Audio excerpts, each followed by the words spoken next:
Muy buenas noches, Carloncho. Vuelvo nuevamente con una columna económica. Mi nombre es Leandro Amoretti. Como siempre, un gusto ser parte de Desafinados. Y Carloncho pensaba para esta semana, para esta columna, concretamente después del resultado electoral, de la derrota sorpresiva del Frente de Todos el domingo, me parece interesante aportar algunos datos, un recorrido concretamente respecto al vínculo entre inflación y elecciones legislativas. ¿Por qué elegí este tema? Pasan las horas y todos estamos ansiosos por leer, por consumir informes, análisis, por tratar de entender qué es lo que sucedió el domingo, qué es lo que dijeron las urnas y cuáles son las causas de la derrota, del golpe y de la señal para el oficialismo que sin dudas se encontró con un resultado que nadie esperaba, que nosotros quienes participamos y quienes ejercimos nuestro voto tampoco esperábamos, por lo menos en mi caso. Y después del resultado y ya en los días siguientes, empiezan a emerger diferentes explicaciones, síntesis, en mi opinión, un tanto apresuradas, que se dividen entre explicaciones políticas y explicaciones económicas respecto a cuáles son las causas más profundas de la derrota del gobierno el día domingo. Y a mí me parecía interesante, no para cerrar el debate, sino por el contrario, para abrirlo, para aportar algunos datos o un pequeño recorrido histórico, analizar, comparar qué es lo que ha pasado desde el regreso de la democracia en las elecciones legislativas respecto a la inflación como variable que nos permite aproximar el salario real, ¿no? Por supuesto que yo lo he planteado en otras columnas, la variable relevante para la mayoría es el salario real, que por supuesto que integra la inflación. Bueno, en este caso, para aproximarnos a lo que sucede y a lo que sucede en el tiempo con el poder adquisitivo de los trabajadores, vamos a hablar de la inflación, pero vale recordar ese comentario, esa apreciación.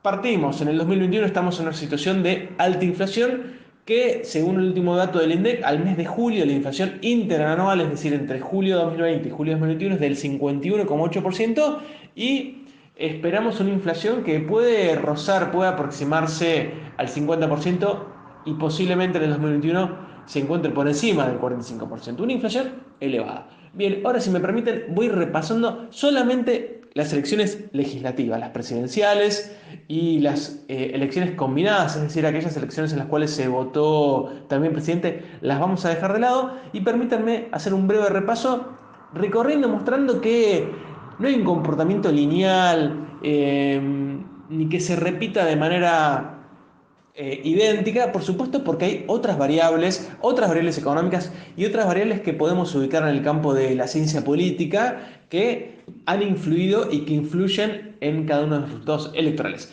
Pero voy al repaso. ¿Cuál es la primera elección legislativa que tomé como referencia? Aquella elección del año 1985, primer gobierno de Alfonsín, recién recuperada la democracia. En aquel año, en 1985, por supuesto no había primarias, estamos hablando del mes de noviembre de 1985, el Partido Radical alcanzó un triunfo contundente, significativo, pero ¿saben qué? La inflación de ese año, de 1985, fue del 385%.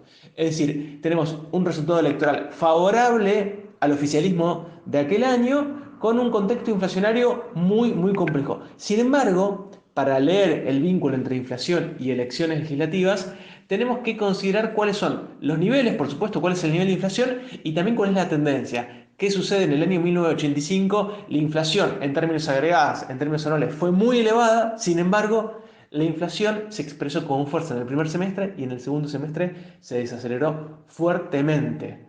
De esta manera, el triunfo y el acompañamiento del oficialismo por ese contraste entre el primer y segundo semestre fue importante y aportó, en mi opinión, y en la lectura y en la reconstrucción que estoy haciendo, un sentido positivo para el oficialismo que expresaba el gobierno de Raúl Alfonsín y la Unión Cívica Radical.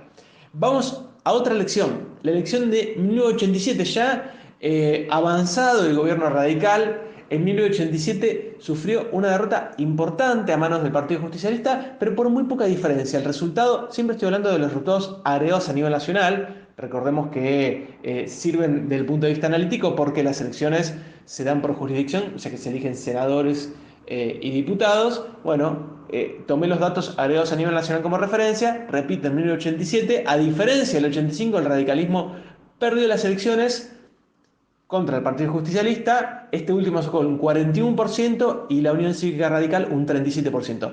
Pero, ¿cuál fue el dato de inflación del año 1987? Bueno, la inflación de 1987 fue de el 174%. Por supuesto, una inflación muy elevada, pero una inflación menor a la de 1985. Sin embargo, el oficialismo fue castigado. ¿Qué sucedió en ese año?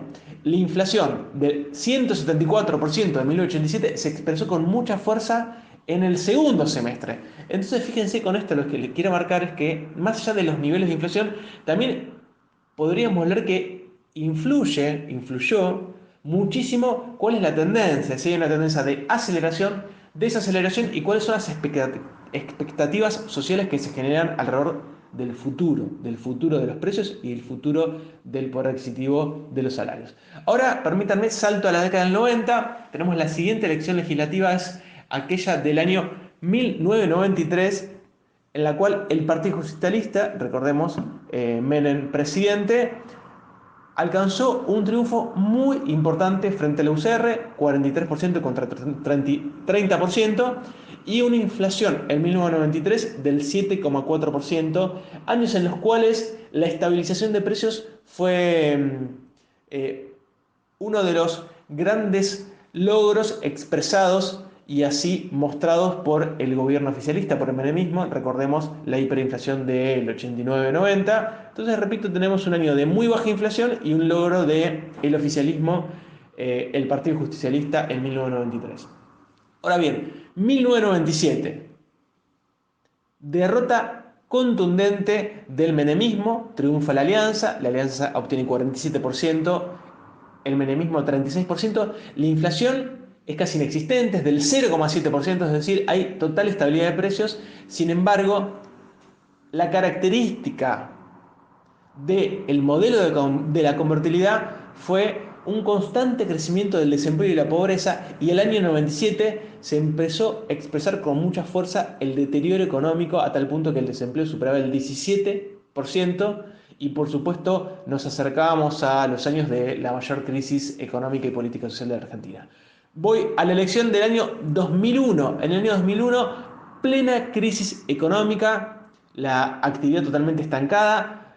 Por el contrario, los precios, en vez de crecer, decaían por la crisis. Estamos viviendo un momento de total estancamiento y los precios empezaron a caer, ya que no había crecimiento del Producto Bruto Interno, no se generaban nuevos puestos de trabajo, no crecían, por supuesto, las ventas de las empresas, y en el año 2001 hay deflación, es decir, cayeron los precios un 1%. Estábamos en el gobierno de la Rúa, por supuesto, bajo muchísima tensión en el 2001, segundo semestre del 2001, a pocos días, meses de la crisis y de la salida de Cavallo y de la Rúa.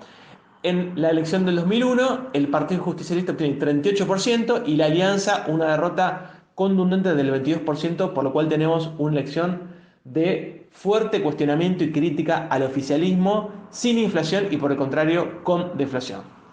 Bien, ya nos vamos a la elección del 2005, bajo el gobierno de Néstor Kirchner, un momento de mucha fragmentación política, de rearmado del peronismo. El Frente para la Victoria, que expresaba, digamos, la lista oficialista, obtuvo una victoria muy importante de casi el 30%,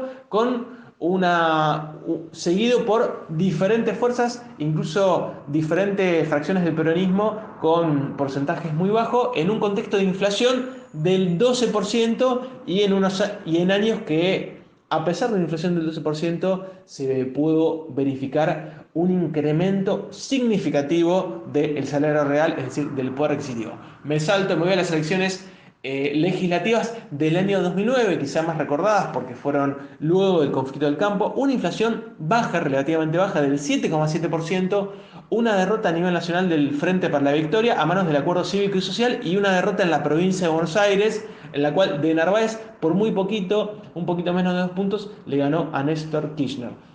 Recordemos un momento de muchísimo cuestionamiento y ataque al oficialismo luego del conflicto del campo, y por supuesto cuestionamiento por parte de los grupos mediáticos, los grupos hegemónicos. Elecciones del 2013, gobierno de Cristina, Cambiemos alcanza el 41% de los votos, eh, con una nueva derrota del Frente para la Victoria y una inflación del 20% en un escenario de gran polarización, ¿no? En el 2013 podemos ubicar ya una mayor intensidad en la polarización respecto al oficialismo y la oposición, o entre el kirchnerismo y el antikirchnerismo. Me voy a la elección del 2017, ya bajo la presidencia de Mauricio Macri, una inflación del 24%, que podemos decir que es una inflación elevada. Sin embargo, parecía ser marcarse una tendencia de desaceleración, porque en el 2016 la inflación había sido muchísimo más elevada, había alcanzado casi el 40%. Cambiemos obtiene un triunfo del 41% en términos agregados, Unidad Ciudadana el 20%, y en la provincia de Buenos Aires Cristina Fernández de Kirchner gana por muy poquito. Pero fíjense, estamos hablando de una inflación del 24%, fue una inflación elevada, incluso con pérdida del poder adquisitivo. Sin embargo, como el año anterior había sido más elevado y pareciera que el oficialismo de Cambiemos en el 2017 había logrado instalar cierta expectativa positiva, no hay un cuestionamiento, una crítica, una derrota del oficialismo en el 2017. Y llegamos finalmente a las elecciones del 2021, donde claramente hay una derrota del oficialismo. El Frente de Todos a nivel nacional supera el 31%, pero el dato que a mí me interesa destacar y el que me pareció interesante con el cual me pareció interesante iniciar todo este análisis, es la inflación del 50% en julio y la inflación superior al 45% en el año 2021, por supuesto en un contexto de pandemia y luego de un año de una profunda crisis económica y de retracción del PIB como fue el año 2020.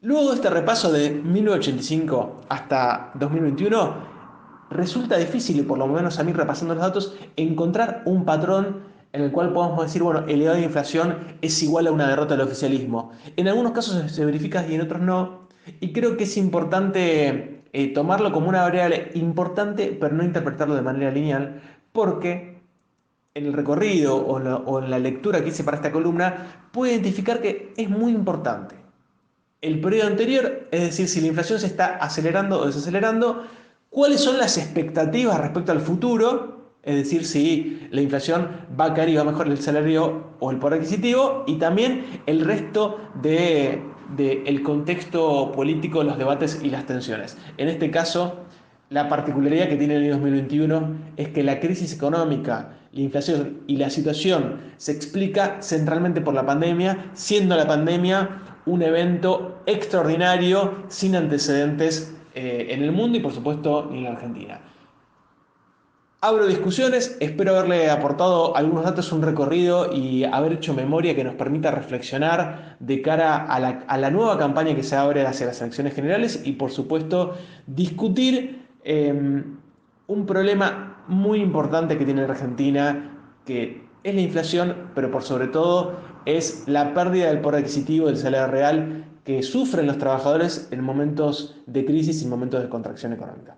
Carloncho, como siempre un gusto y nos encontramos de acá a 15 días. Un abrazo a todos los oyentes.